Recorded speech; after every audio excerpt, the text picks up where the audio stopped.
हफ्ते की रात हम तीनों बहनें रात देर गए तक जाग कर बातें करती रही। यही कोई रात के 2 बजे होंगे। हमें ऐसा लगा बाहर टीवी लाउंज से बातों की आवाज़ आ रही है। इस वक्त कौन हो सकता है, हम बोलते हुए कमरे का दरवाज़ा खोल कर जैसे ही बाहर आए तो रात का खाना तैयार करके मैं फारिग हुई तो बावर्ची खाने से निकलते हुए मेरी नज़र दीवार पर लगी घड़ी पर पड़ी। अलिफाफ इतनी देर हो गई। मैंने जल्दी से सामने सोफे पर पड़ी चादर अलिफाटे कर ओढ़ी और घर की चाबी पर्स में डालकर घर से निकल गई। रास्ते में ही मगरिब की अजान शुरू हो चुकी थी। बच्चे कहेंगे आज मम्मा हमें ट्यूशन से लेना ही भूल गई। मैं सोचती हुई तेज़ तेज़ कदमों से उनके ट्यूशन सेंटर की जानिब बढ़ गई।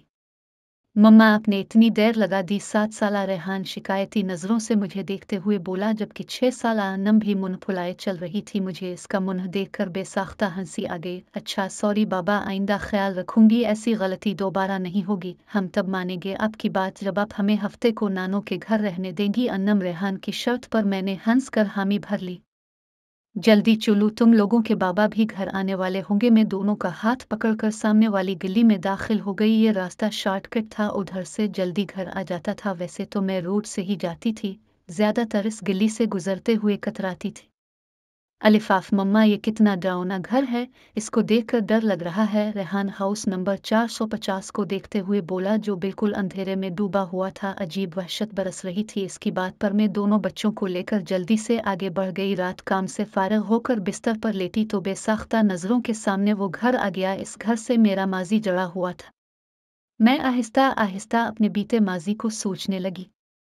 मेरा नाम अलीना है, हम 3 बहनें और एक भाई हैं। मेरे बाबा आर्मी में हुआ करते थे, जबकि अम्मा सादा सी घरेलू खातून थी। मैं इंटर में थी तो बाबा ने अम्मा की ख्वाहिश पर बड़ा घर ले लिया, क्योंकि जिस घर में हम थे वो घर हमें काफ़ी छोटा पड़ रहा था। जिस दिन बाबा ने नया घर लिया हम सब बहन भाई बहुत खुश थे। 2 मंजिला ये बंगला निहायत खूबसूरत था। नीचे वाले हिस्से में 3 बेडरूम, बड़ा सा टीवी लाउंज और ड्राइंग रूम और बावर्ची खाना था, जबकि ऊपरी हिस्से में 2 बेडरूम, टीवी लाउंज और एक स्टडी रूम था। छोटा सा बागीचा था जिसमें नीम और बीर के दरख्त लगे थे और कारपोर्च इतना था कि एक गाड़ी खड़ी हो जाए। मेरी बड़ी बहन मेहरीन जो मुझसे 2 साल बड़ी थी, और फिर इससे छोटी सना जो 1 साल बड़ी थी, फिर मैं थी, और सबसे छोटा हमारा भाई जो इस वक्त 7वीं जमात में था। हम तीनों बहनों ने ऊपर वाले बेडरूम लिए, जबकि नीचे हारिस अम्मा बाबा के साथ रहता था। हम तीनों बहनें चूंकि काफ़ी डरपोक हैं तो हम एक साथ एक बेडरूम में सोती थी। जिस दिन हम शिफ्ट हुए इस दिन काफ़ी थकन हो गई थी। रात गए तक सामान वगैरह समेट कर फारिग हुए।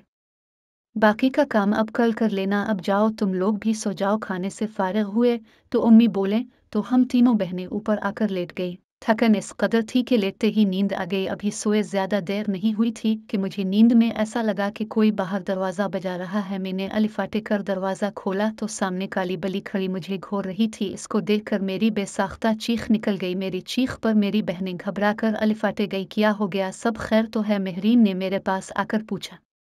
तुम बली से डर गई? उसने हैरत से बली को देखते हुए कहा, और मैं शर्मिंदा होकर वापस बिस्तर पर आकर लेट गई। हफ्ते की रात हम तीनों बहनें रात देर गए तक जाग कर बातें करती रही। यही कोई रात के 2 बजे होंगे। हमें ऐसा लगा बाहर टीवी लाउंज से बातों की आवाज़ आ रही है। इस वक्त कौन हो सकता है, हम बोलते हुए कमरे का दरवाज़ा खोल कर जैसे ही बाहर आए तो ऐसा मालूम हुआ जैसे ये बातों की आवाज़ बावर्ची खाने से आ रही थी। बावर्ची खाने में हमने झांका तो वो काली बली सामने का विंटर पर बैठी नजर आई। हमें देखकर उसने छलांग लगाई और सामने कमरे में घुस गई। हम अभी समझ नहीं पाए थे कि ये हुआ क्या। फिर हमारी नज़र सामने जलते चूल्हे पर पड़ी। ऐसी खुशबू आ रही थी कि जैसे कुछ पक रहा था। लारेन ने आगे बढ़कर चूल्हा बंद किया। हम तीनों ही घबरा से गए थे। इस बात का जिक्र हमने अगले दिन उम्मी से किया, जिस पर वो अलिफाल्टा हमें डांटने लगे कि जल्दी सोया करो। हम सब ही हैरान थे कि जब ऊपर बच्चा नहीं था तो वो साया किसका था। कुछ दिनों बाद बात आई गई हो गई।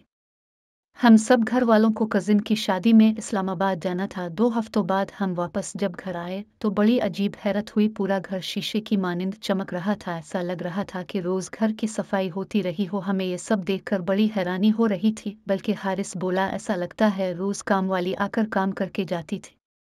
मैं मुंह धोने की गरज से गुस्ल खाने में गई तो गुस्ल खाने का गीला फर्श देखकर मुझे हैरत का धचका लगा। ऐसा लग रहा था जैसे किसी ने गुस्ल खाना इस्तेमाल किया हो। फिर तो ये मामूल बन गया, घर के अफराद घर से बाहर होते तो गुस्ल खाना भी इस्तेमाल होता और बावर्ची खाने में भी रात गए खटर पटर की आवाज़ें आती। हम लोगों को वो काली बली मुस्तकबिल घर में घूमती हुई नजर आती। हम लोग अब आहिस्ता आहिस्ता उन बातों के जैसे आदी होते जा रहे थे। जब वो हौलनाक वाकया रूनुमा हुआ, जिसके बाद हमने फौरन वो घर छोड़ दिया। रात के किसी पहर उम्मी की आंख खुली तो उन्हें महसूस हुआ कि छत पर कोई है। वो समझी हम बहनें सोने के बजाय गप्पों में मसरूफ हैं। वो दबे कदमों से छत पर आए। वहां गोल दायरे में 10-12 अजीब शक्ल वालों को बैठे देखा। वो मंजर इतना खौफनाक था कि उम्मी बेहोश हो गई। फजर की नमाज के लिए जब अबू अलिफाट है और उम्मी को कमरे में ना पाकर लाउंज में आए तो उन्हें सीढ़ियों पर उम्मी ऊंधे मुंह पड़ी नजर आए। होश में आने पर जब उम्मी ने रात वाला मंजर बताया तो अबू ने फौरन फैसला कर लिया कि ये घर छोड़ देना मुनासिब है। इससे पहले कि कोई बड़ा नुकसान होता हमने वो घर छोड़ दिया। आज इतने बरस गुजर जाने के बाद भी सोचो तो खौफ की सर्द लहर हमारे जिस्मों में डोल जाती है कि हम 6 माह जिसको बली समझते रहे दर हकीकत वो एक जिन था।